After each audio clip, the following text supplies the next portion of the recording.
সুন্নাত ওয়াল জামাত শুধু তাহিরের উপর নির্ভর নয়, আহলে সুন্নাত ওয়াল জামাত প্রত্যেকটা ঘরে ঘরে নবীর সৈনিক আছে। কথা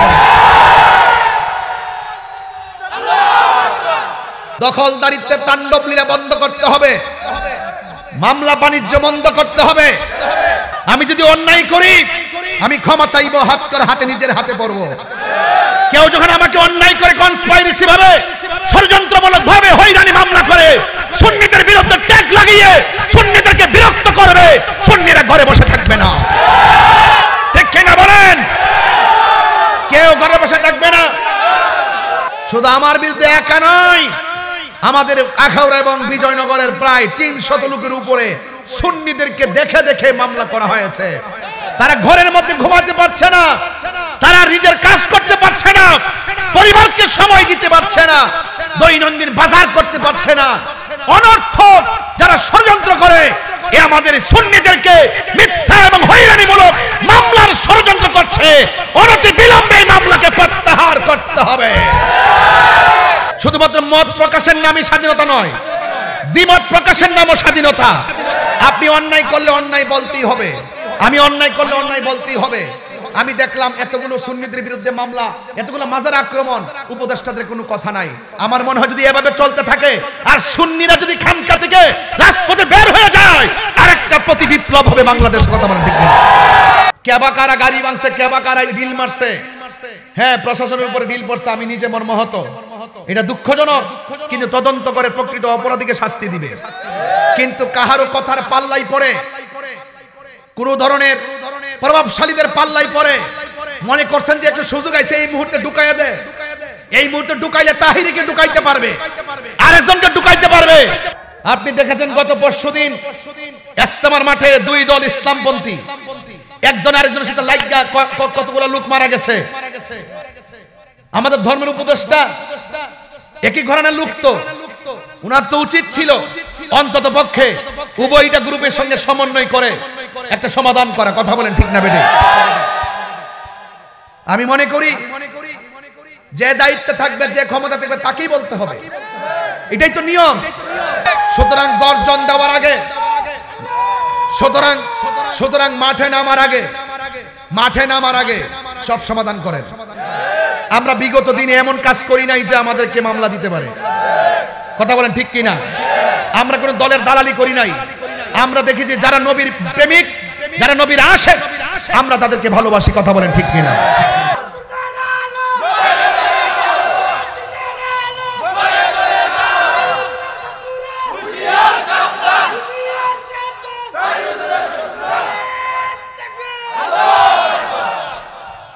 মাজার ভাঙছে, কোন আসামি কি ধরছে? মাজারে আগুন লাগাইছে, কোন আসামি ধরছে? আল্লাহর ঘর মসজিদে আগুন দিয়ে পুরাইছে, আসামি ধরছে? গরু টরু যাকে সব চুরি করে নিয়ে গেছে, আসামি ধরছে? আরো বড় করে বলেন ঠিক কি না বলেন? আমার ভাইয়েরা, আজকে থেকে ওয়াদা করবেন সত্যের জন্য, হকের জন্য জীবন দিতে চাই কি চাই না? আরো জোরে বল, চাই কি চাই না? ভাইয়েরা আমার, আজকে এই মাহফিল এমনও হতে পারে কাহার জন্য জীবনের শেষ মাহফিল। কথা বলেন, মনে থাকবে সুন্নিরা এক থাকবেন, সবাই ঐক্যবদ্ধ থাকবেন। শুধু পারি না আপনাদের কারণে, আপনারা যেভাবে ওয়াজে আসেন রাজপথে পাওয়া যায় না। আপনারা কোনো না কোনো দলে ঢুকে যান, কোনো না কোনো দলে আর ঢুকবেন না, সুন্নির দলে থাকবেন। সুন্নির প্রার্থী যে হবে তার পাশে থাকবেন। আমরা সুন্নি জন এক হয়ে যাব, বাংলাদেশের সবাই আমাদের পা ধরতে বাধ্য হবে। কিন্তু পারি না আপনাদের কারণে, আপনারা সিদ্ধান্ত নিতে পারেন না। কোনো না কোনো দলে ঢুকে যান, এগুলো বন্ধ করেন। এতগুলো মাজার, ওলি আল্লাহর মাজার আক্রমণ করলে ওলি আল্লাহ কি শুধু আমার বাপের একলা? আপনার গায়ে কি লাগে না? তা আপনি কি বুঝেন না যে এটা ষড়যন্ত্র চলতেছে? বুঝেন না এগুলো? এই দেশের ভিতরে যারা নবীর বিরুদ্ধে কথা বলবে, আমরা তাদের সঙ্গে জিহাদ করতে রাজি আছি না নাই? আরে হাত তুলে বলো, আছি না নাই? হকের জন্য জীবন দিতে প্রস্তুত আছি না নাই? আমি দায়িত্বহীন কণ্ঠে পরিষ্কার ভাষায় বলতে চাই, আপনারা অনেকে শুনেছেন আমার বিরুদ্ধে মামলা করা হয়েছে। শুধু আমার বিরুদ্ধে একা নয়, আমাদের আখাউড়া এবং বিজয়নগরের প্রায় 300 লোকের উপরে সুন্নিদেরকে দেখে দেখে মামলা করা হয়েছে। তারা ঘরের মধ্যে ঘুমাতে পারছে না, তারা নিজের কাজ করতে পারছে না, পরিবারকে সময় দিতে পারছে না, দৈনন্দিন বাজার করতে পারছে না। অনর্থক যারা ষড়যন্ত্র করে এ আমাদের সুন্নিদেরকে মিথ্যা এবং হয়রানিমূলক মামলার ষড়যন্ত্র করছে। অনতি বিলম্বে এই মামলাকে প্রত্যাহার করতে হবে।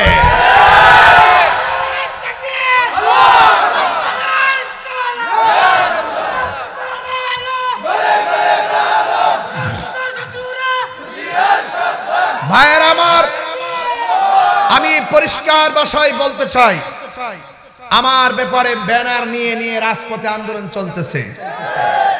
চট্টগ্রাম থেকে শুরু করে প্রত্যেক জায়গায় জায়গায় কি আন্দোলন বাড়তেছে না কমতেছে? এখনো পর্যন্ত মিডিয়াগুলো নীরব, মিডিয়াগুলো এখনো স্বাধীন হতে পারে নাই, প্রশাসন এখনো স্বাধীন হতে পারে নাই।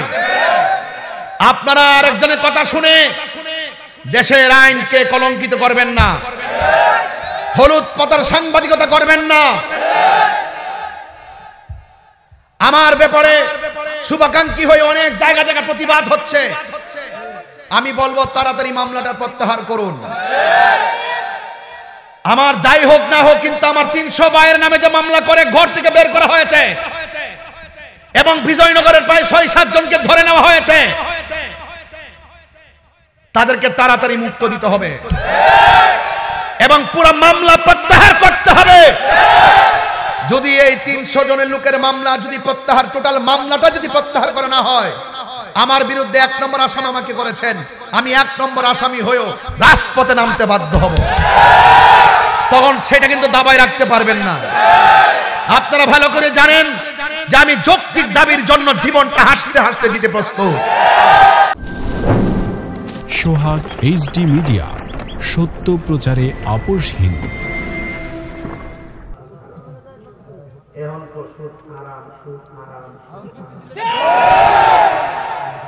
এইরকম মুনাফিক তোমার, আর এই মুনাফিকের চরিত্র বাবা আমার কাছে নাই। মোল্লার ফতোয়া না, আল্লাহ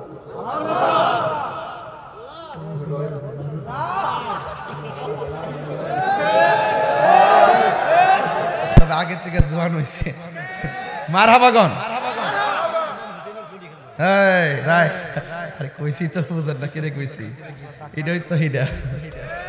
মারহাবা জোরে আমার দিয়ে না, বোতা লাগায় না, আবার দিয়ে না, চলবো। আমাদের একজন লাগান, একজন ইয়ানো দেন না, ড্রেসটার মধ্যে মানাইবো তো। আরেকটা দেন না, আমি কইছি লাগতো আজকা, আমরা লাগান, আমরা লাগান। আরে লাগাই না, আপনি গায়ে মারবেন তো। এই দেশের কিছু লোক আছে, এই যে 1, 2, 3 এইডি হলো মানে পুরা তাহির হুজুরের প্যানেল। মারাবা জোরে গন বাজান, আপনারা অনেক কষ্ট করছেন তো একটু। আমি একটু, যদি আমি ফিজিক্যালি এবং মানসিকভাবে খুব ডিপ্রেশনে আছি, কিন্তু আপনাদেরকে বুঝতে দিচ্ছি না, কিন্তু আমি চাই যে আপনারা ভালো থাকলে আমি ভালো থাকবো। এই হলো আমার থিওরি। মারহাবা কোন। তো সুদ হারাম, এটা কি মোল্লার কথা না আল্লাহর কথা? এজন্য আমরা দিনকে দিন বলি, রাতকে রাত বলি।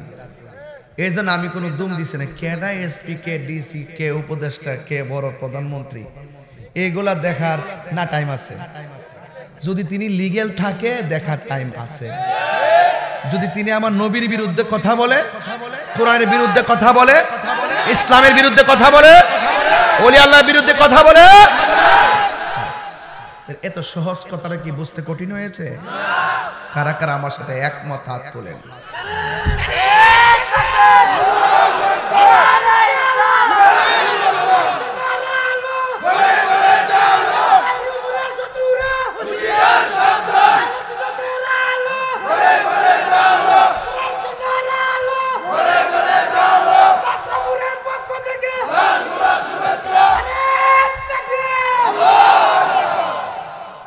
বাজান সকলে বলেন আলহামদুলিল্লাহ।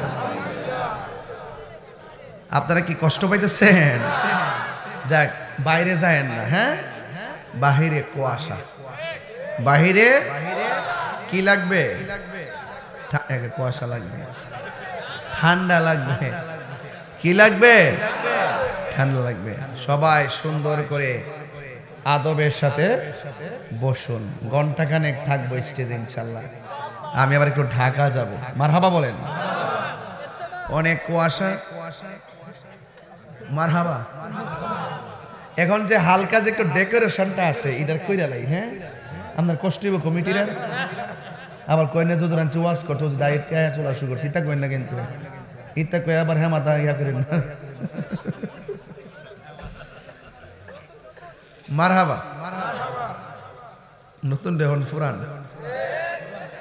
আলহামদুলিল্লাহ। কোন নতুনটা কি হয়ে গেছে? আল্লাহর ঘর মসজিদের ডেকোরেশন করতেছি। একটু হাসি মুচকি হাসি দেন। না দাঁত বার করবেন না, এটা সুন্নত। মারহাবা কোন। এটা কি সুন্নত? আল্লাহর ঘরের ডেকোরেশন করব, এটা আমরা সবাই খুশি, ঠিক কি না? একটা লোক বলবেন হুজুর আমি বেশি না 5-5.5 মিনিট অথবা বোনাস আধা মিনিট 6 মিনিট, এই 6 মিনিটের ভিতরে আমি একটু দেখবো আল্লাহর ঘরের ডেকোরেশনটা করতে পারি কিনা। বিসমিল্লাহ। একজন লোক হাত তুলে বলবেন হুজুর লক্ষ লক্ষ টাকা দিয়ে মসজিদ হয়ে গেছে, আমি কেন বঞ্চিত থাকবো? এই মসজিদের ডেকোরেশনের জন্য আমি আমার আব্বা আম্মার রোহের মাগফিরাতের জন্য 50,000 টাকা দিব। এই টাকাটা একজন দিবেন, আমি একটু দেখতে চাই যে এই টাকাটা আপনি দিবেন। 1 লাখ চাইলাম না, 50 দিবেন। এমন একটা মায়ের সন্তান, গর্বিত সন্তান লাভ মারা দাঁড়ায় বলেন 50,000 টাকা দিবেন। এমন একটা প্রেমিক আছেন কিনা আমি একটু দেখি। কথা বলবেন না প্লিজ, একটু শুনেন। ভালো কাজ করতেছি, সাপোর্ট দেন। একটা লোক বলেন হুজুর 50,000 টাকা কে আছেন দিবেন? কেউ আছে এখানে 10 দিবে? একজন দেন 10। দুইজন পাইছি তো, অসুবিধা নাই। টাকা তোলা মুখ্য উদ্দেশ্য না আমার। আল্লাহর ঘর আল্লাহই ব্যবস্থা করবে। যখন টিনের ঘর ছিল ভাবছিলাম যে হবেই না, ব্যবস্থা করছে কে? আল্লাহ। আরেকজন দেন 10,000, খুব বেশি চাই নাই কিন্তু। আরেকজন দেন 10,000 টাকা। কে দিবেন? হাত তোলেন। সোনার মদিনা বহু দূরে, কিন্তু মদিনাওয়ালা আমার অন্তরে, কিন্তু মদিনাওয়ালা আমার অন্তর জোরে মদিনায় আছে রে, অন্তর জোরে রে রে। ওই মদিনা কেমনে যাব মন মানে না রে।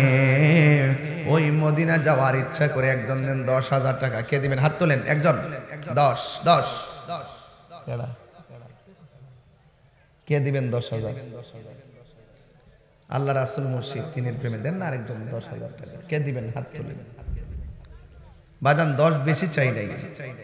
লক্ষ লক্ষ টাকার মসজিদ হয়ে গেছে, ডেকোরেশন বাদ থাকবে না, টাইলসের কাজ চলতেছে ইনশাআল্লাহ। দেন, আমি চাই আপনাকে শরীক করতে, আর কিছু না।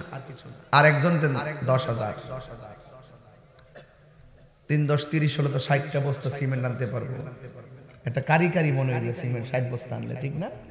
দেন বিসমিল্লাহ। আরেকজন দেন 10,000। আল্লাহ ফাত্তর এর চাইতে নরম, এর মনটা যে শক্ত। কেডা কেডা আইছেন? কত নাম কি বাবা? নাম কি তোমার? মামুন। মামুন দিলেন 5,000 টাকা। জোরে করেন মারহাবা। আল্লাহ আপনি কবুল করেন, মঞ্জুর করেন। মা বাবার গুনাহ মাফ করেন। ঠিকানাটা দাও। আর কে দিবে 5,000 টাকা? 5ই দেন, অসুবিধা নাই। 5 দিলে 10টা সিমেন্টের বস্তা আনতে পারবো। বিসমিল্লাহ। হাত তোলেন। অন্তত 50,000 টাকা প্রথম চাইছিলাম তো, এই 50,000 টাকা মিলিয়ে দিয়ে যাবো। হ্যাঁ আচ্ছা, অতলা কথা বলছিস পাগলা, সব তো তুই কইলি তো। বাজান কত চাইছিলাম? কত? 50। এই 50 মিলাই যাবো ইনশাআল্লাহ। 25,000 হয়ে গেছে। 5 জন দিবেন 5000 করে, যদি না দেন কষ্ট হবে। বিসমিল্লাহ 1 নম্বর 5000 দেন। কে দিবেন হাত তোলেন। মাশাআল্লাহ, জাকির মিয়ার শালা।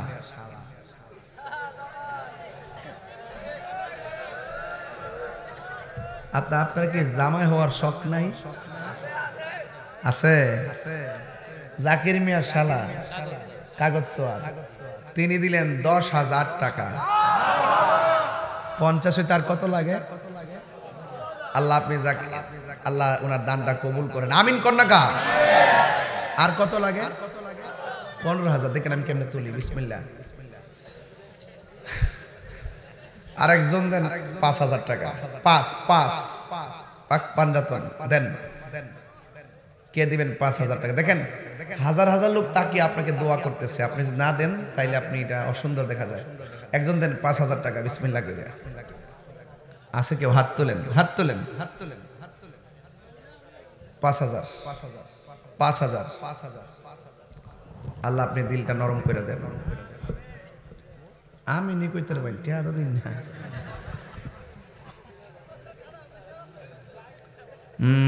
সব ভুলিব কিন্তু তোমায় বলতে পারি না। বলুন সব ভুলিব, ভুলিনি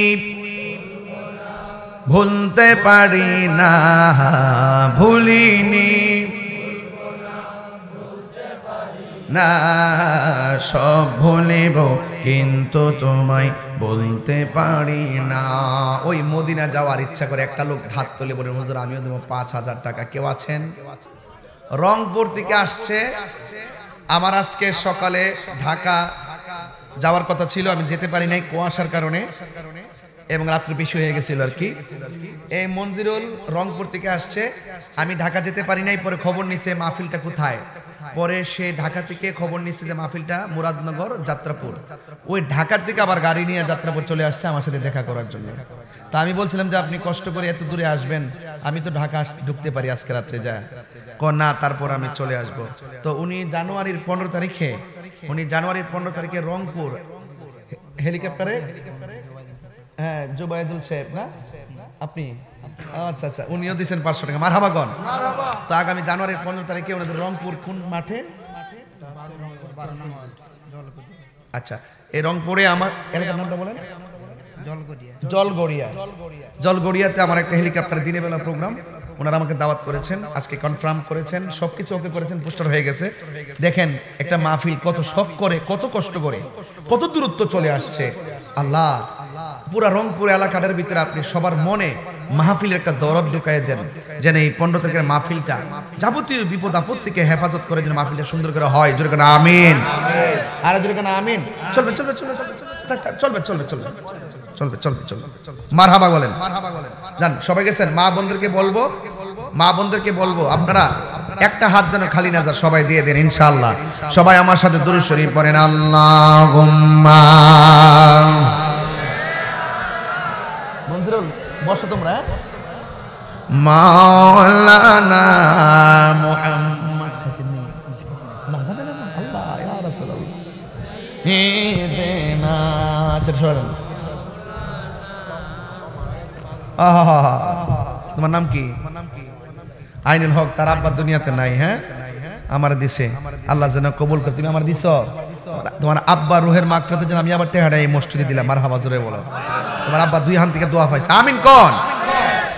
একটা জবানও বন্ধ রাখবেন না, মহব্বতে মায়ার সুরে বলুন আল্লাহু আকবার। আমার যুবক ভাইয়েরা, আমার মুরব্বী বাবারা, আপনারা জানেন এই পৃথিবী এমন একটা পৃথিবী যেখানে আসা যেমন তেমন থাকার কোনো গ্যারান্টি। আপনারা জবান খুলে বলুন আমাদের হায়াত এবং মওতের মালিককে। এই আওয়াজে মানি না, জবানটা খুলে বলুন হায়াত এবং মওতের মালিককে। বন্ধুরি, যারা এত গভীর রজনীতে মাহফিলে বসে আছেন, কেউ কথা বললে আমি ওয়াজটা সুন্দর করে গোছাতে পারবো না। আমার আল্লাহ ডাক দিয়া বলে, অ পৃথিবীর মানুষ, আমি আল্লাহ তোমারে বানাইছি একমাত্র আমার গোলামি করার জন্য। নামাজের মাধ্যমে যারা গোলামি হয়, রোজার মাধ্যমে তার গোলামি হয়, যাকাতের মাধ্যমে তার গোলামি হয়। কিন্তু একটা কথা মনে রাখবেন, হকের পথে থাকলে মানুষ আপনাকে তিরস্কার করতে পারে, হকের রাস্তা থাকলে মানুষ আপনাকে নিন্দা করতে পারে। জিহাদ করে হকের পথে যারা থাকবে তাদের উপরে রহমত দেওয়ার মালিক হলো একজন। জবান করে বলেন তিনি কে? আল্লাহু ওয়ালিউল্লাযীনা আমানু ইউখরিজুহুম মিনাজ যুলুমাতি ইলান নূর।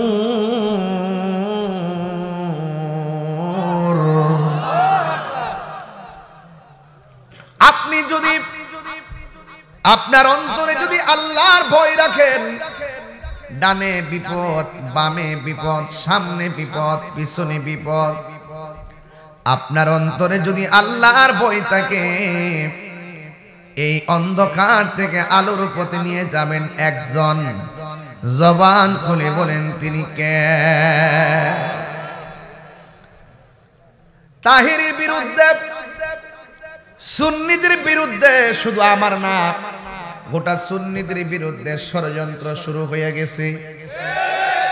মাজারের মধ্যে আগুন লাগাইছে, মসজিদের মধ্যে আগুন লাগাইছে, দরবারের সব গরু ছাগল যা আছে সব চুরি করে লইয়া গেছে। শেষ পর্যন্ত ব্যক্তিগত অ্যাটাক শুরু করছে। সুন্নিরা রুখে দাঁড়ায় গেলে আপনাকে আমাকে কেউ কিছু করতে পারবে না। বিনিময়ে সবাইকে ঐক্যবদ্ধ হওয়া লাগবে। কথা বলেন ঠিক কিনা? যুবক ভাইরা আমার, যে দান করে সে যেমন ঠকে না, যার উপর জুলুম করা হয় সে ঠকে না, বরং জুলুম বা যারা জালেম যারা তারা ঠকে, মজলুম কোনদিন ঠকে না। কথা বল ঠিক কিনা? আহা, এই যুবকরা মনোযোগ দেন, মনোযোগ দেন। আমি আপনাদের কাছে ওই কথাটাই বলবো। আমার নবী, আপনার নবী রাহমাতুল লিল আলামিনের একটা সাহাবী, যার নাম হলো ইবনে আব্বাস। একটা লোক আসলেন ইবনে আব্বাসের কাছে। আল্লাহু আকবার বলবেন না? আয়েশা ডাক দিয়া বলে, হে ইবনে আব্বাস, আমি একটা মেয়েকে বিয়ের প্রস্তাব দিয়েছি। কিসের প্রস্তাব? এত কথা বলে ওয়াজ করা যাবে না? না, এটা দুঃখজনক। আমি একবার বলছি, মাহফিল মাহফিল, আমি যেদিকে যাব আপনারা সেদিকে যাবেন। বেশি লম্বা করব না, একদম চুপ থাকবেন। বিয়ের প্রস্তাব দেওয়ার পরে মেয়েটা বিয়ের প্রস্তাবে রাজি হয় নাই। একটু পরে এই মেয়েটাকে আরেকটা ছেলে বিয়ের প্রস্তাব দিছে।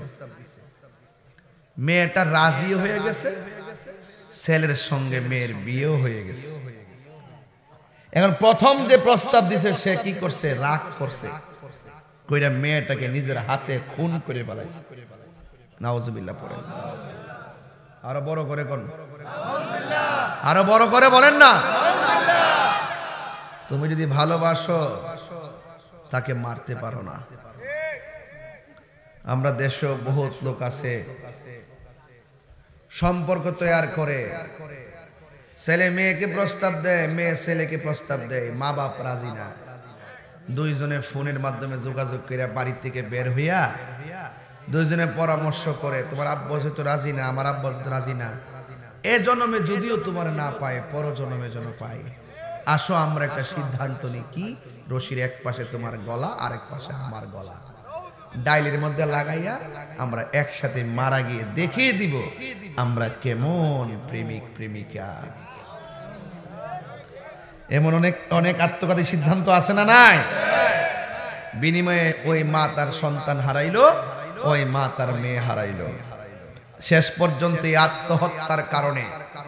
আত্মহত্যার কারণে কিয়ামত পর্যন্ত সে এই আযাব ভোগ করতেই থাকবে।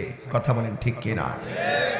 যখন কোনো মেয়েকে প্রস্তাব দিবা, মেয়ে যদি রাজি না হয়, আপনি মনে মনে ভাববেন যে এই মেয়েটা আমার নসিবে, আমার তকদিরে, যার সাথেই তোমার সম্বন্ধ হবে বুঝবা যে তোমার কপালে তাকেই লিখে রাখা হয়েছে। হাজার চেষ্টা করলেও সেটা ফেরানো সম্ভব। দেখছেন কথা ওয়াজ করেন যে এই জন্য কালেকশন শব্দটা খুব খারাপ।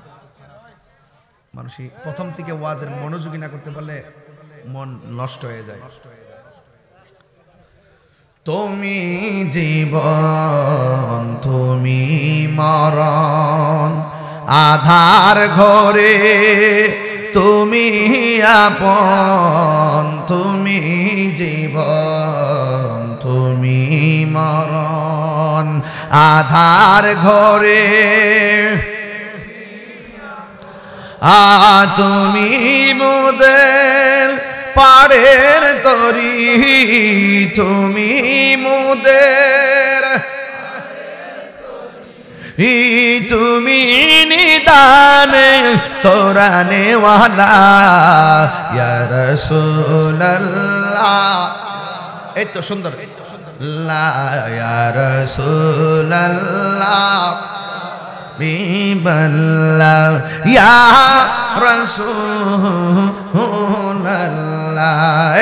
তুমি মোদের আশার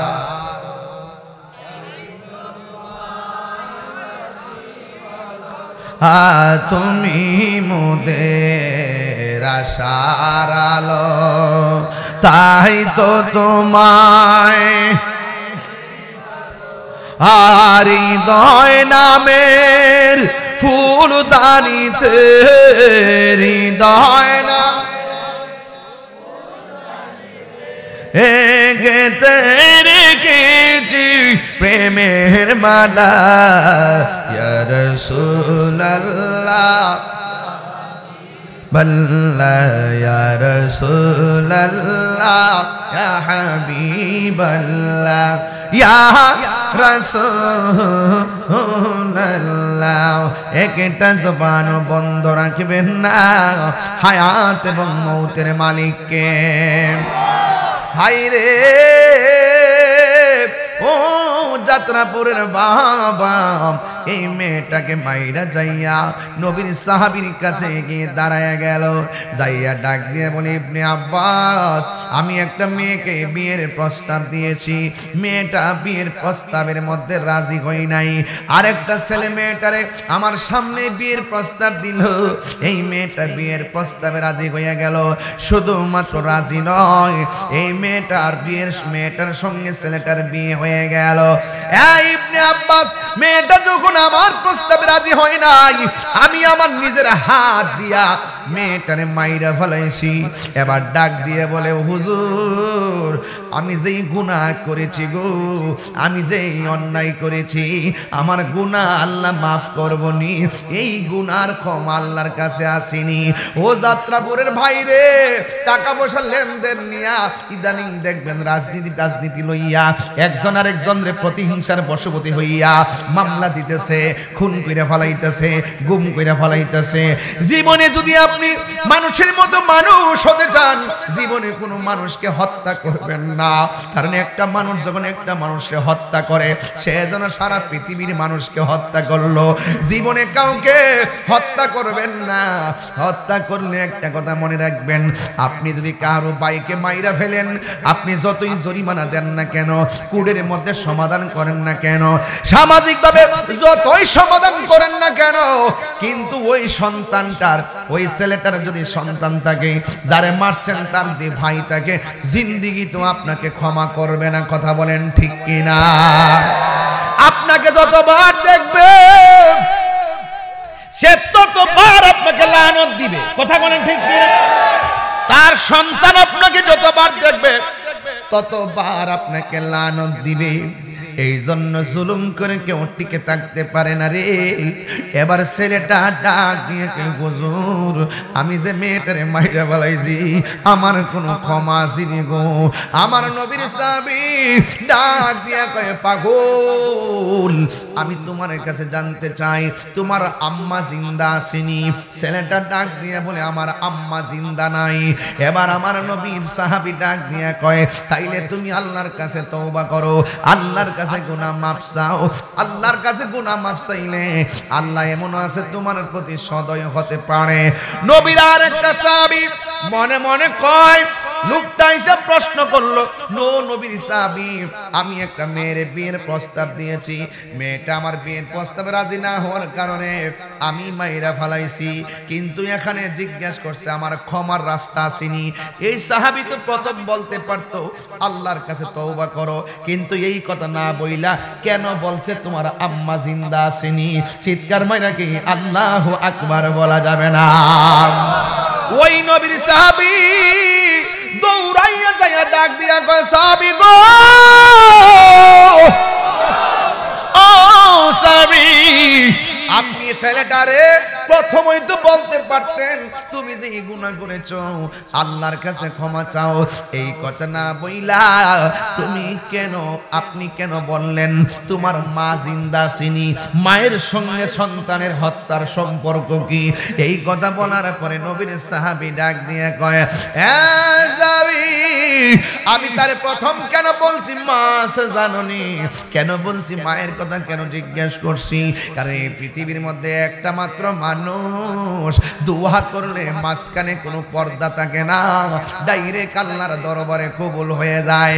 সে যে অন্যায়টা করছে এই অন্যায়টার জন্য যদি মায়ের কাছে যায় কয় আম্মা আমি এমন একটা গুনাহ করছি গো মা, ডানের মানুষ জানে না, বামের মানুষ জানে না, সামনের মানুষ জানে না, পিছনের মানুষ জানে না, যা কেউ জানে না, জবানটা খুলা কোন জানে কে?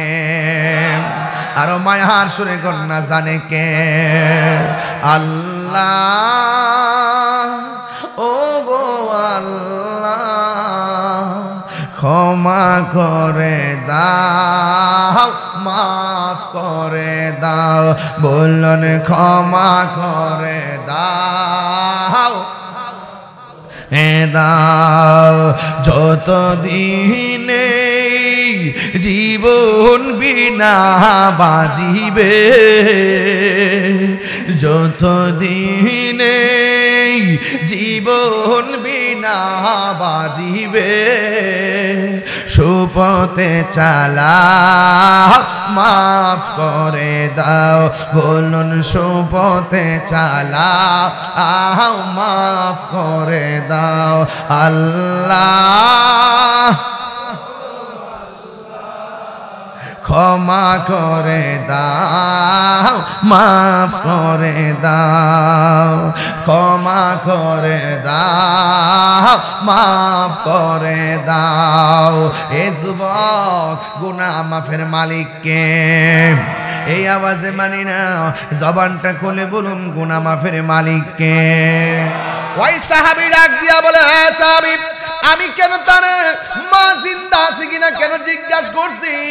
পৃথিবীর কারো কাছে মনের কথা বলা যায় না, মায়ের কাছে যদি তার মনের কথাটা বলে অপরাধটা স্বীকার করে, মা যদি বলে পুত্রে করলে কি, ওই মা যদি শেষ যদি তাহাজ্জুদের নামাজের মধ্যে বৈশা যদি আল্লাহরে কয় ও আল্লাহ ও যাত্রাপুরের বাবা জবানটা খুলে বলো আল্লাহ, আরো মায়ার সুরে বলুন আল্লাহ, আরো মায়ার সুরে বলুন আল্লাহ। ও আল্লাহ আমার পোলা এমন একটা গুনাহ করছে, আপনারা জবান করে বলেন মায়ের দোয়া লাগে কি লাগে না? মায়ের বদদোয়া লাগে কি লাগে না? এই জায়গার মধ্যে ওয়াজটার আরেকটা কথা কয় লাগবে। আমার নবী আপনার নবী গুরুস্থানের, এখানে গুরুস্থান আছে না, গুরুস্থানের মধ্যে আমার নবী গেছেন। আল্লাহ বলছে ওয়ামা ইয়াস্তাবিল আহইয়া ওয়াল আমওয়াত, যারা জিন্দা যারা মুর্দা এরা কোনোদিন এক হতে পারে না। যারা জিন্দা যারা মরা এরা কোনোদিনে হতে পারে না। ইন্নাল্লাহা ইউসমিউ মাইয়াশা, যাদেরকে আমার আল্লাহ তৌফিক দেয় এরা উপরে কবর উপরে থাকলেও কবর ভিতরে কি হয় না হয় দেখার ক্ষমতা আছে না নাই? আমার নবী রাহমাতুল লিল আলামিন এমন একজন পয়গম্বর তিনি উপরে থাকলেও কবর ভিতরে খবর নেওয়ার খবর আছে। আমার নবী একদিন গুরুস্থানের মধ্যে গেল, যাইয়া দেখতেছেন গুরুস্থানের মধ্যে যতগুলা লাশ দাফন করা হয়েছে প্রত্যেকটা লাশের পিঠের নিচে আমার আল্লাহ জান্নাতের গালিচা বিছায়া রেখে দিয়েছে। এই আওয়াজে মানি না, জবান খুলে কন্যা আল্লাহু আকবার। আমার নবী মুস্কি মুস্কি হাসলেন। আমার নবী ডাক দিয়ে সাহাবীরা রে, এই গুরুস্থানটা নতুন হিসাবে প্রত্যেকটা লাশের নিচে আমার আল্লাহ জান্নাতের গালিচা বিছায়া রাখছি। দেখতে দেখতে নবী আমার আরেকটা কবরের পারে গেল, যাইয়া নবী চোখের পানি ফালায়া ফালায়া কান্না শুরু করলো। নবীর সাহাবীরা ডাক দিয়ে গো, নবী গো আপনার হাসি দেখলে মনে শান্তি পায়, আপনার চোখে পানি দেখলে আমাদের হতাশার শেষ নাই। ইয়া রাসূলুল্লাহ, সব কবর দেখা আপনি মুস্কি মুস্কি হাসলেন, আর একটা কবর দেখা কেন গো আপনি চোখের পানি ফালায়া ফালায়া কানলেন? আমার নবী ডাক দিয়ে কই, সাহাবীরা আমি নবী যাহা জানি তোমরা তা জানো না, আমি নবী যাহা দেখি তোমরা তা দেখো না, আমি নবী যাহা শুনি তোমরা তা শুনো না। আপনারা জবান খুলে বলুন, আমার নবী মাটির উপরে, আমার নবী কবরের নিচে দেখার ক্ষমতা আছে না নাই?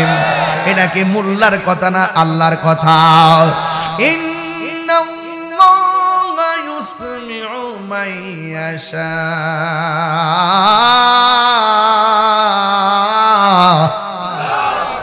নিশ্চয় আমার আল্লাহ রাব্বুল আলামিন কাউকে কাউকে কবর আযাব দেওয়ার সুযোগ দেয়। যেমন আমার নবী সব কিছু দেখতেন। দেইকা ডাক দিয়া কই, সাহাবীরা আমি কেন হাসছি তোমাদেরকে বলেছি, কিন্তু কেন কান্না করি তোমাদেরকে এখন বলা যাবে না। তাড়াতাড়ি বাজারের মধ্যে যাও, বাজারের মধ্যে যায় সুন্দর করে মাইকিং করে দাও যে এই গুরুস্থানের মধ্যে কার কার আপনজনদের লাশ শোয়ানো হয়েছে। এই যাত্রাপুরের মানুষ, গুরুস্থানের ভিতরে আজ থেকে প্রায় 20 বছর আগে আপনার দাদারে শোয়াই দিয়েছেন, দাদার কবর ভাঙা পড়ে রইছে, কবরটা বিলীন হয়ে গেছে, এখন আর আগের কবর খুঁজে পাওয়া যায় না। মা কবরে শুয়ে আছে, মার কবরের পারে আমরা যাইতে পারি না, দাদি কবরে শুয়ে আছে, দাদির কবরের পারে যেতে পারি না, নানা নানি পড়ে আছে, নানা নানির কবরে যাইতে পারি না। আমার নবী আপনার নবী রাগ দিয়ে কয়, ও সাহাবীরা বাজারের মধ্যে যাও, বাজারের মধ্যে যাই একটা এলান করে দিবা এই গুরুস্থানের ভিতরে কার কার আপনজনদের লাশ দাফন করা হয়েছে, সবাই যেন আপনজনদের লাশের কবরের পারে এসে দাঁড়ায়া যায়। সবাই যাইয়া এলান করে দিল। রাহমাতুল লিল আলামিন সুন্দর করে ঘোষণা করে দিলেন। নবীর ঘোষণা শুনি না সবাই গুরুস্থানের মধ্যে লাইন ধরে এসে গেছে। সন্তানের পাশে মা দাঁড়ায় গেছে, সন্তানের পাশে বাবা দাঁড়ায় গেছে, ভাইয়ের পাশে ভাই দাঁড়ায় গেছে, স্বামীর পাশে স্ত্রী দাঁড়ায় গেছে। এতিমের মতো কইরা কবর পাড়ের মধ্যে সুন্দর করে দাঁড়ায় গেছে। আর সাহাবায়ে কেরাম অপেক্ষা করতেছে। নবী আমার সব কবর দেখে হাসলেন, একটা কবর দেখে নবী কেন কানলেন? এই কবরটার রহস্যটা কি? এই কবর রহস্য আমার নবী জানে কি জানে না? আমার নবী তাকায় রইছে, এই কবরের পারে কে আসে দেখতেছেন। একটা বুড়া মহিলা, লাঠি বড় করে করে হাঁটতে পারে না, কোমরটা বাঁকা। নবী আমার অর্ডার দিছে, নবীর কথা মানতে যাইয়া দৌড়াইয়া লাঠি বড় কইরা গুরুস্থানের ভিতরে যখন ঢুকে গেছে, ওই মুহূর্তে সাহাবায়ে কেরাম কয়, ওই যে মহিলাটা ওই কবর পরে আসতেছে, যে এই কবরটা দেখা আমার নবী চোখের পানি ফেলে কান্না করেছেন। ইন দি মিন টাইমে মহিলাটা লাঠি বড় কইরা ওই কবরের পরে যখন দাঁড়াইছে, আমার নবী আপনার নবী রাহমাতুল লিল আলামিন ডাক দিয়া বলেন, ইয়া রাসূলুল্লাহ ইয়া হাবিবাল্লাহ।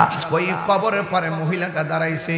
সাহাবায়ে কেরাম বলে, ইয়া রাসূলুল্লাহ ওই মহিলাটা কবরের পারে দাঁড়াইছে।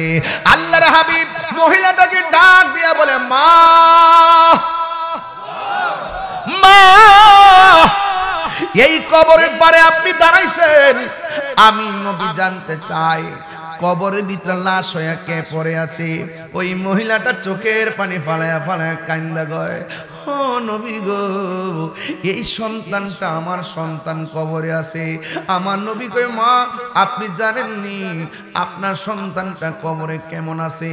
মহিলাটা ডাক দিয়ে কয়, আল্লাহ এবং তার নবী ভালো জানে, আল্লাহ এবং তার হাবিব ভালো জানে।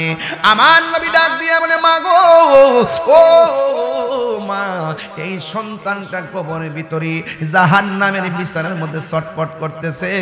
তার কান্নার আওয়াজে মাগরিব থেকে মাশরিক, শিমাল থেকে জুনুব পর্যন্ত মানুষ এবং জিন ছাড়া সবাই তার কান্নার আওয়াজে অতিষ্ঠ হয়ে গেছে। এমন ভাবে জাহান্নামের আগুনের বিছানার মধ্যে পড়ে আছে। এই কথাটা মা শুনলেন। পৃথিবীর সব মা সন্তানের কান্নার কষ্টের কথা শুনলে চোখের পানি ফেলায়া কান্দে, কিন্তু এই বুড়া মহিলা হাতের মধ্যে লাঠি লইয়া তিনি আর কান্দে না, তিনি একটা মুস্কি হাসি মারছে। সাহাবীর সামনে নবী ডাক দিয়ে কয়, মা সন্তানের কষ্ট শুই না কেন কাঁদলা না? সন্তানের কষ্টের কথা শুই না কেন গো হাসলা? তার কারণটাকে একটু মেহেরবানি করে বলো না। মহিলাটা বলে, নবী গো, নবী গো, নবী গো, নবী গো,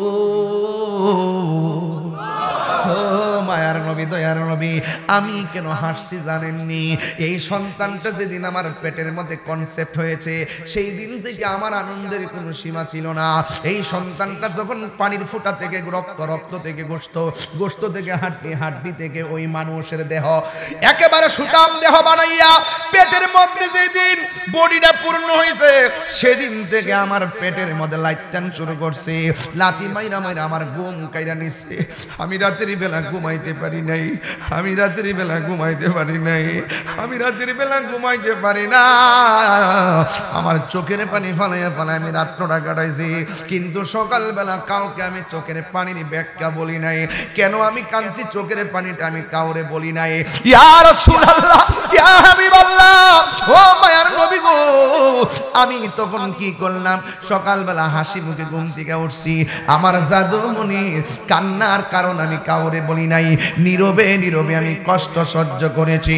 ইয়া রাসূলুল্লাহ, নবী গো, আমি যখন খাইতে বসছি আমার প্লেট রেখে দিয়েছি, কিন্তু আমার জাদুমণি আমাকে লাথি মাইরা আমার ক্ষুধা কাইরা নিছে, আমার রুচি কাইরা নিছে, আমার খাবার কাইরা নিছে।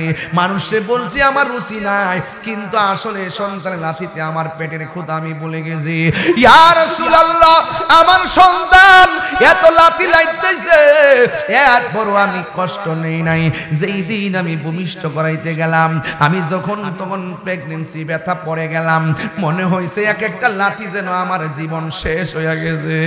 মানুষ আমার মাথার মধ্যে তেল দেয়, মাথার মধ্যে পানি দেয়। মানুষ আমারে কয়, আমি যখন সন্তানটারে ভূমিষ্ঠ করছি, সন্তানটারে যখন প্রসব করেছি, ওই মুহূর্তে আমি নাকি বেহুশ হয়ে গেছিলাম। এই জন্য আমি একবারে মৃত্যুর ঘাট থেকে আমি ফিরাইছি। কিন্তু শত হইল তো আমার জাদুমণি ডান দিকে প্রস্রাব করছে, আমি বাম দিকে নিলাম, বাম দিকে প্রস্রাব করছে, আমি বুকের উপরে রাখলাম। নিজের কাপড়টারে টুকরা টুকরা বানাইয়া, তল বিছনা বানাইয়া আমার জাদুমণির আমি এমন ভাবে তিলে তিলে মানুষ করছি। নবী গো, আল্লাহ বলছে, ইম্মা ইয়াবলুগান্না ইনদাকাল কিবারা আহাদুহুমা ফালা তাকুল লাহুমা উফফি ওয়ালা তানহারহুমা ওয়া কুল লাহুমা কাওলান কারীমা। আল্লাহ বলছে, মা বাপ যদি বুড়াও হইয়া যায়, তার লোকে গেবাড়ি দেখে কথা কইও না। শুধুমাত্র মা বাপ যতদিন রুজি করে ততদিন পর্যন্ত মা বাপরে অনেক সন্তান মানে। যেই মাত্র মা বাপটা বেকার হইয়া যায়, যেই মাত্র মা বাপটা বুড়া হইয়া যায়, যেই মাত্র মা বাপটা হাত পা লড়াইতে পারে না, ওই মুহূর্তে মা উপহাসের পাত্র হয়ে যায়। সন্তান রুজি করে তার গেটআপটা বাইরে যায়, আল্লাহও সহ্য করবে না। কথা বলেন ঠিক কিনা? ওই মা ডাক দিয়ে কই, ও ইয়া রাসূলুল্লাহ, নবী গো, ও মায়ার নবী, আমার সন্তানটার আমি তিনে তিনে বড় করছি। তিনে তিনে বড় করার পরে আমার সন্তানটারে যখন আমি বড় করলাম, আমি বেকার হয়ে গেলাম। আগের মতো আমি হাঁটতে পারি না, আগের মতো আমি চলতে পারি না, কিন্তু আমার সন্তান আমার খবর লয় না। এত যে আমি বুঝাইলাম, এরপর আমার সন্তানটা আমার খবর লয় না। ও নবী, এমন ভাবে আমার কষ্ট দিতে দিতে একেবারে দেয়ালের মধ্যে পিঠটা লাগাইয়া বানাইছে। মা বাপ সন্তানরে ফারতে বদদুয়া দেয় না রে, দেয়ালের মধ্যে কষ্টের স্টিম রুলার ছাপাইয়া দিলে মা বদদুয়া দেয়। এই বদদুয়া দিলে হাত তোলা লাগে না, যদি কই উফ ফুত করলে কি এসপি ফকির হয়ে যাবে, ডিসি ফকির হয়ে যাবে, হুজুর ফকির হয়ে যাবে। ও পুত্রে করলে কি হাতটা তোলা লাগবে না, জীবন ধ্বংস হয়ে যাবে। এই বাপটারে যে দমক মারো, এই বাপটা খালি পকেটে বহুতবার বাজারে গেছে, কোথায় থেকে টাকাটা আনছে, কেমনে বাজার কইরা ফাঁসটা ফুলার জিব্বার ভাল চাইয়া চাইয়া বাজার কইরা কইরা খাওয়ানটা খাওয়াইছে। এই বাপটার কষ্টগুলার মূল্য তুমি দিতে পারবা না রে বাবা। এই জন্য বাপটা এমন একটা বটগাছ, কি দিয়ে ওয়াজ বুঝাইতাম। ওই বাপটা যার চইলা গেছে সে জানে বাপারা বেতা কত, কথা বলেন ঠিক কিনা। দরজাটা খুলতে খে যাই ধোকা, মা বুঝি বলছে এলে নাকি খোকা।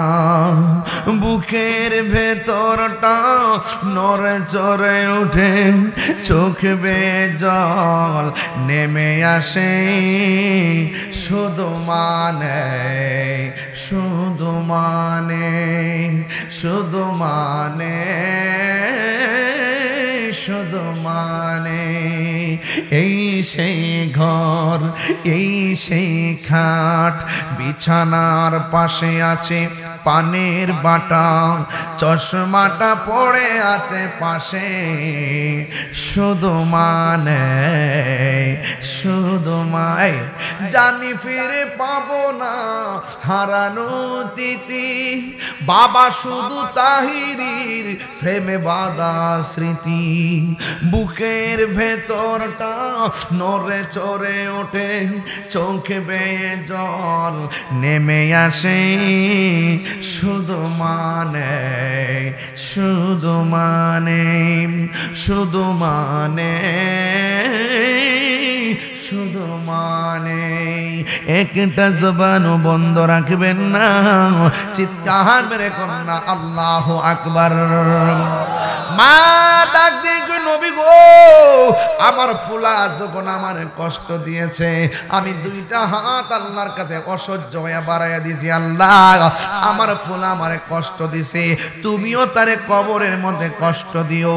আমার আল্লাহ যে আমার দোয়াটা কবুল করছে, এই জন্য আমি হাসতেছি। আমার আল্লাহ যে পাগলনির দোয়াটা কবুল করছে, কথা কোন ঠিক কিনা। আমি যে বদদুয়া দিছি আল্লাহ যে শুনছে, শূন্য যে শাস্তি দিতেছে। আল্লাহ যে আমি পাগলনির কথাটা শুনছে, আমার মতো আনন্দিত আর কেউ নাই। ও বন্ধু বন্ধু বন্ধু রে, মায়ের প্রতি সন্তানের ভালোবাসা আর উম্মতের প্রতি নবীর ভালোবাসার পার্থক্য আছে না নাই? আমার নবী তো দেখতেছে উম্মতে কাঁদতেছে, ওই মুহূর্তে আমার নবী মায়া লেগে গেছে।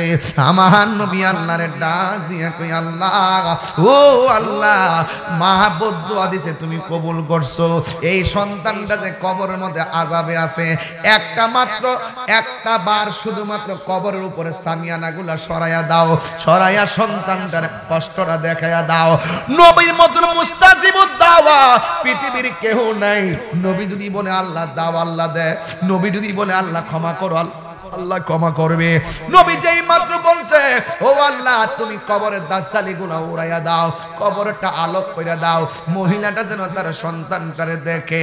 ও বন্ধু বন্ধু, এবার নবী বলতে দেরি, কবর উপরে সানিগুলা সরে গেছে।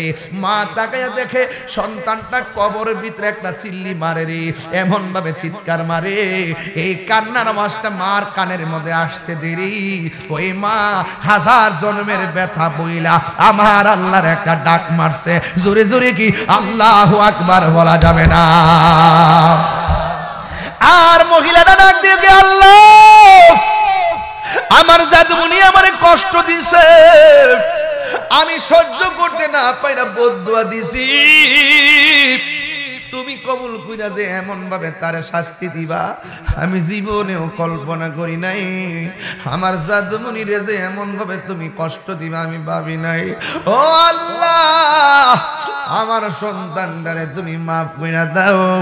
আমি যেই কথাটা বুঝাইতাম চাইছিলাম আপনাদেরকে, যে পৃথিবীতে যত সন্তান মারে কষ্ট দেখ না কেন, সন্তান যদি মার পায়ে ধরে বলে আম্মা গো আমি ভুল করছি আর তোমারে কষ্ট দিতাম না, জনম জনম যত কষ্ট সব মা দুঃখিনী সেকেন্ডে ভুলে যায়। কেন জানেননি? কারণ হাদিসের মধ্যে মার কথা বলছে আল্লাহ রসুল 3 বার, বাবার কথা বলছে 1 বার, আর প্রতিবেশীর কথা বলছে 1 বার। মা মা মা মা মমতার চাদর। এই জন্যই আমি প্রায় মাহফিলে বলি মা গো তোমার মতো লই না কেহ, আমায় কোলে টানি মা গো তো লই না কেহ, আমায় কোলে টানি, আঁচল দিয়ে মোচে না কে, আঁচল দিয়ে মোচে না কেউ আমার চোখের পানি, হায়রে মা জননী আমার। সবাই মহব্বতে বলেন হায়রে মা জননী আমার, হায়রে মা জননী। এই যুবক আজকে বাড়িতে যাওয়ার পরে মাকে সালাম করে বলবো আম্মা জীবনে যত কষ্ট দিছি মেহেরবানি করে যাত্রাপুর মাহফিল থেকে নিয়ত করেছি আর কোনোদিন আপনাকে কষ্ট দিব না। যুবক বাড়িতে যাইয়া ফজর আযানটা হওয়ার পর মোবাইল চালায় চালায় ঘুমাইও না, ফজরের নামাজটা পড়া ঘুমায়া যাইবা, চলন্ত পথে থাকলে গাড়ির মধ্যে নামাজটা পড়া ফেলাইবা, নামাজ জন্মা গেলে ঘরের মধ্যে যাইয়া নামাজগুলো ঠিক মতো পড়া ফেলাইবা। ওয়াজ শুনলে লাভ হবে না, ওয়াজটা আমল করা লাগবে। কেউ যদি কোরআনের বিরুদ্ধে কথা বলে, কেউ যদি নবীর বিরুদ্ধে কথা বলে, আর আপনি যদি চুপ কইরা ঘরের মধ্যে বসে থাকেন, আপনি হবেন বোবা শয়তান। আপনাকে প্রতিবাদ করতে হবে, এটার নাম হলো ঈমান। ঠিক কিনা? হাত তুলে বলো ঠিক কিনা বলো।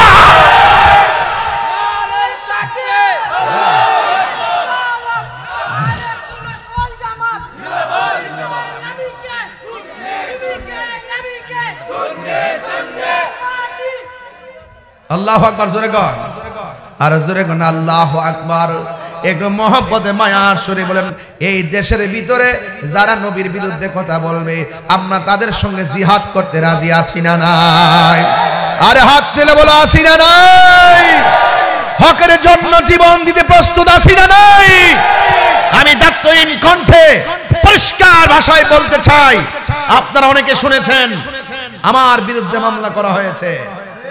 শুধু আমার বিরুদ্ধে একা নয়, আমাদের আখাউড়া এবং বিজয়নগরের প্রায় 300 লোকের উপরে সুন্নিদেরকে দেখে দেখে মামলা করা হয়েছে। তারা ঘরের মধ্যে ঘুমাতে পারছে না, তারা নিজের কাজ করতে পারছে না, পরিবারকে সময় দিতে পারছে না, দৈনন্দিন বাজার করতে পারছে না। অনর্থক যারা ষড়যন্ত্র করে এ আমাদের সুন্নিদেরকে মিথ্যা এবং হয়রানিমূলক মামলার ষড়যন্ত্র করছে।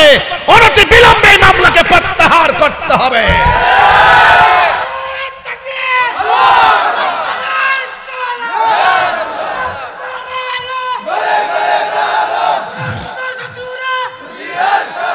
ভাইয়ের আমার, আমি পরিষ্কার ভাষায় বলতে চাই, আমার ব্যাপারে ব্যানার নিয়ে নিয়ে রাজপথে আন্দোলন চলতেছে। চট্টগ্রাম থেকে শুরু করে প্রত্যেক জায়গায় জায়গায় কি আন্দোলন বাড়তেছে না কমতেছে? এখনো পর্যন্ত মিডিয়াগুলো নীরব, মিডিয়াগুলো এখনো স্বাধীন হতে পারে নাই, প্রশাসন এখনো স্বাধীন হতে পারে নাই। আপনারা আরেকজনের কথা শুনে দেশের আইনকে কলঙ্কিত করবেন না, হলুদ পাতার সাংবাদিকতা করবেন না। আমার ব্যাপারে শুভাকাঙ্ক্ষী হয়ে অনেক জায়গা জায়গা প্রতিবাদ হচ্ছে। আমি বলবো তাড়াতাড়ি মামলাটা প্রত্যাহার করুন। আমার যাই হোক না হোক, কিন্তু আমার 300 ভাইয়ের নামে যে মামলা করে ঘর থেকে বের করা হয়েছে এবং বিজয়নগরের প্রায় 6-7 জনকে ধরে নেওয়া হয়েছে, তাদেরকে তাড়াতাড়ি মুক্ত দিতে হবে এবং পুরো মামলা প্রত্যাহার করতে হবে। যদি এই 300 জনের লোকের মামলা যদি প্রত্যাহার, টোটাল মামলাটা যদি প্রত্যাহার করা না হয়, আমার বিরুদ্ধে 1 নম্বর আসামি আমাকে করেছেন, আমি 1 নম্বর আসামি হয়েও রাজপথে নামতে বাধ্য হব। তখন সেটা কিন্তু দাবায় রাখতে পারবেন না। আপনারা ভালো করে জানেন যে আমি যৌক্তিক দাবির জন্য জীবনটা হাসতে হাসতে দিতে প্রস্তুত।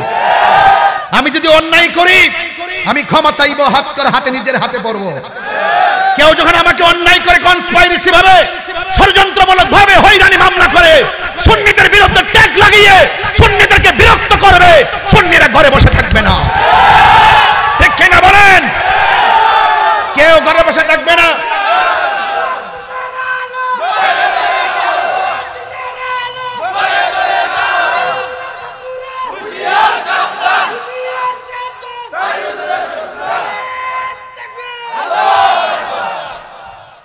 মাজার ভাঙছে, কোন আসামি কি ধরছে? মাজারে আগুন লাগাইছে, কোন আসামি ধরছে? আল্লাহর ঘর মসজিদে আগুন দিয়ে পুরাইছে, আসামি ধরছে?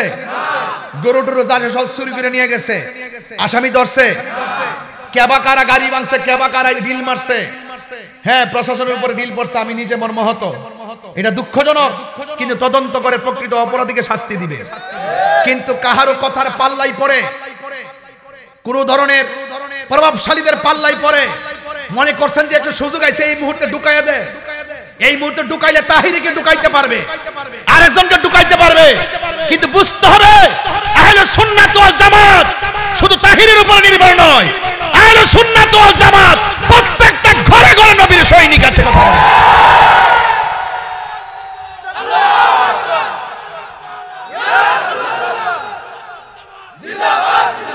দখলদারিত্বের তাণ্ডব লীলা বন্ধ করতে হবে, মামলা বাণিজ্য বন্ধ করতে হবে। আপনি দেখেছেন গত পরশুদিন ইস্তেমার মাঠে 2 দল ইসলামপন্থী একজন আরেকজনের সাথে লাগা কতগুলো লোক মারা গেছে। আমাদের ধর্মের উপদেষ্টা একই ঘরানার লোক, তো উনার তো উচিত ছিল অন্তত পক্ষে উভয়টা গ্রুপের সঙ্গে সমন্বয় করে একটা সমাধান করা। কথা বলেন ঠিক না বেটে? আমি মনে করি যে দায়িত্ব থাকবে, যে ক্ষমতা থাকবে তাকেই বলতে হবে, এটাই তো নিয়ম। শুধুমাত্র মত প্রকাশের নামই স্বাধীনতা নয়, দ্বিমত প্রকাশের নামও স্বাধীনতা। আপনি অন্যায় করলে অন্যায় বলতেই হবে, আমি অন্যায় করলে অন্যায় বলতেই হবে। আমি দেখলাম এতগুলো সুন্নিদের বিরুদ্ধে মামলা, এতগুলো মাজার আক্রমণ, উপদেষ্টাদের কোনো কথা নাই। আমার মনে হয় যদি এভাবে চলতে থাকে আর সুন্নিরা যদি খানকা থেকে রাজপথে বের হয়ে যায় আরেকটা প্রতি বিপ্লব হবে বাংলাদেশ। কথা বলেন ঠিক না? সুতরাং গর্জন দেওয়ার আগে, সুতরাং মাঠে নামার আগে সব সমাধান করেন। আমরা বিগত দিনে এমন কাজ করি নাই যে আমাদেরকে মামলা দিতে পারে। কথা বলেন ঠিক কিনা? আমরা কোন দলের দালালি করি নাই। আমরা দেখি যে যারা নবীর প্রেমিক, যারা নবীর আশিক, আমরা তাদেরকে ভালোবাসি। কথা বলেন ঠিক কিনা? আরো বড় করে বলেন ঠিক কিনা বলেন। আমার ভাইয়েরা আজকে থেকে ওয়াদা করবেন সত্যের জন্য, হকের জন্য জীবন দিতে চাই কি চাই না? আরো জোরে বল, চাই কি চাই না? ভাইয়েরা আমার, আজকে এই মাহফিল এমনও হতে পারে কাহার জন্য জীবনের শেষ মাহফিল। কথা বলেন, মনে থাকবে সুন্নিরা এক থাকবেন, সবাই ঐক্যবদ্ধ থাকবেন। শুধু পারি না আপনাদের কারণে।